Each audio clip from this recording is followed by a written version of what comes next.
Une des questions les plus intrigantes dans le cœur de l'homme, à part qui regarde mon profil Facebook, est évidemment qui est devenu le gars qui était super bon en mathématiques en deuxième année. Réponse, probablement trader sur Wall Street.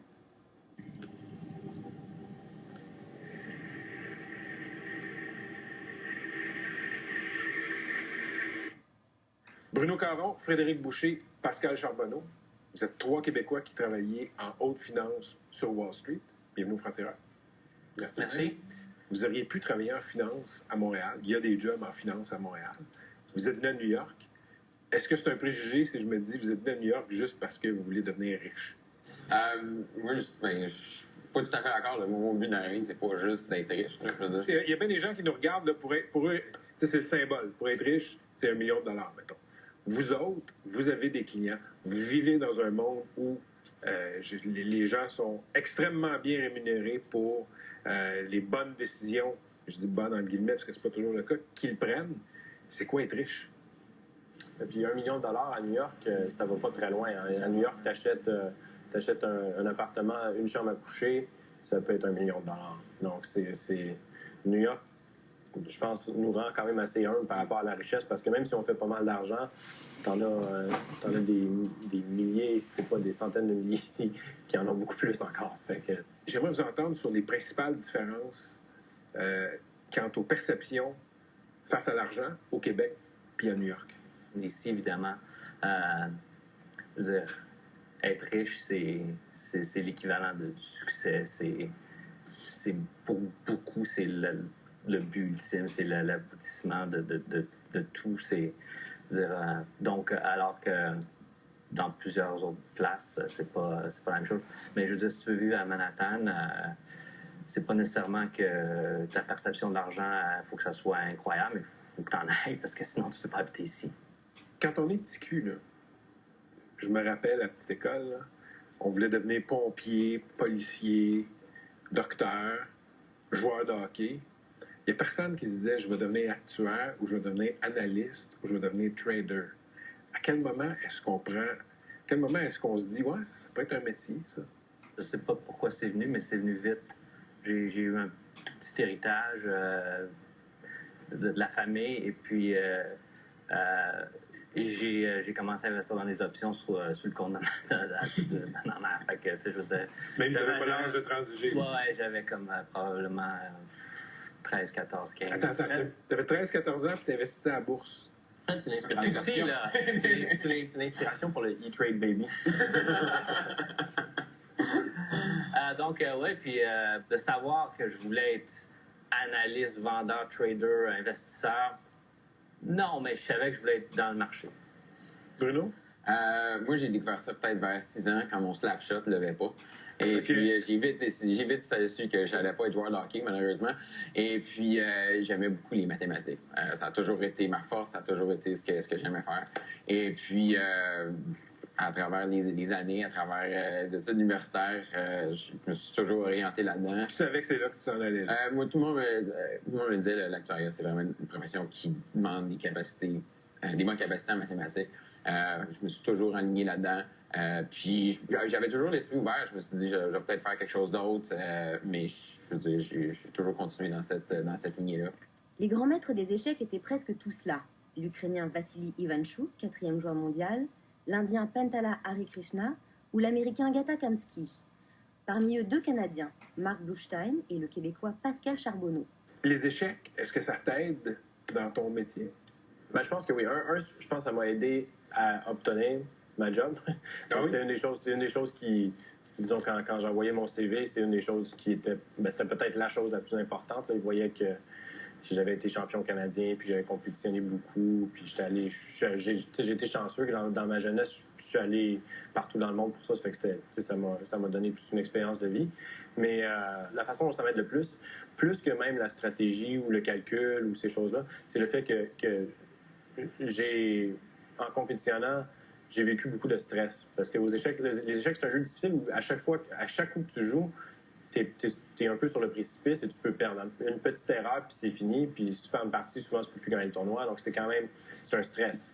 Mais pour moi, je trouve que le travail que je fais maintenant, en termes de stress, c'est moindre que ce que je faisais quand je jouais aux échecs. Tu étais plus stressé par tes tournois d'échecs Absolument. que par ta gestion d'argent. Je dirais même que c'est incomparable. J'espère que mes clients ne seront pas inquiets, là, mais... Non, mais je pense que... Mais sérieusement, je pense que c'est... Au contraire, ils vont être contents. C'est ça. C'est un avantage parce que quand tu es trop émotif, tu tends à faire beaucoup d'erreurs. Donc, je pense que moi, ça m'aide à rester concentré. Et je fais beaucoup de parallèles entre, si on veut, mes deux vies. Là. Ma première vie en joueur d'échecs, puis maintenant plutôt en finance. À quoi ça ressemble vos journées? C'est-tu stressant comme ce qu'on peut imaginer ou c'est du 9 à 5 et c'est la performance qui compte? Je veux dire, Donc, de mon côté, le 9 à 5, j'ai oublié ça il y a quand même assez longtemps. Moi, je transige en Europe, en Australie, un peu partout dans le monde. Donc, en fait, ça n'arrête jamais. Fait qu'idéalement, même, tu ne dormirais pas pour pouvoir suivre l'évolution du marché. C'est même pas idéalement. En Asie. Je ne dors pas. Non, mais ça m'arrive de m'endormir par erreur. Là. OK. Mais non, je me fais souvent réveiller par des téléphones. Donc, j'ai des courtiers qui sont en Europe ou qui sont en Asie. Et quand je me couche... Puis eux savent qu'il est 4 h du matin à New York, mais ils t'appellent quand même. Des fois, j'ai l'impression qu'ils ne le réalisent pas, mais ils sont supposés réaliser qu'il est, supposons, 3 h du matin pour moi quand le marché européen ouvre. Et ils m'appellent. Fait que ils ont mon numéro à la maison. Ça sonne, je réponds. J'essaie de... Si on veut... faut quand même que je regagne mes esprits. Là. Ouais. Je sors de mon rêve, revenir à la réalité pendant quelques minutes et me concentrer. Donc, mais ils m'appellent seulement s'il y a quelque chose d'important et souvent négatif, parce que si c'est positif, ben, je peux peut-être attendre de me réveiller. Mais je pense à ça, l'appel d'ennui. T'as-tu une blonde? Ben, disons que ça se développe. OK. Sais-tu ça, qu'il y a des appels dans le milieu de la nuit, il faut transiger à 4 h du matin? Elle le sait, je sais pas si elle le réalise encore. D'accord. As-tu des appels dans le milieu de la nuit? Ben, j'en avais parce qu'avant, je faisais un peu la même chose. Maintenant, je suis sur le côté plus... le côté, ce qu'on appelle sell-side, le côté vendeur, mais c'est la même chose dans le sens où moi, j'arrive... pas pour te dépasser, là, mais j'arrive comme à 6h30 au bureau. Et puis, le stress commence immédiatement. Surtout s'il y a des nouvelles importantes, on essaie de transiger le plus rapidement possible. Tu n'as pas besoin que la bourse soit ouverte pour transiger. Tu peux transiger over the counter. Des fois, tu vois un stock 100 balles. Pourquoi le stock 100 balles? Commence à faire des appels, appelle tout le monde, parle à telle personne, telle autre personne, trouve la raison. Je sais que tous mes compétiteurs sur la rue font la même chose que moi, puis moi, il faut que je les batte. Alors oui, il y a de l'adrénaline. Fait que le stress, c'est analyse la nouvelle.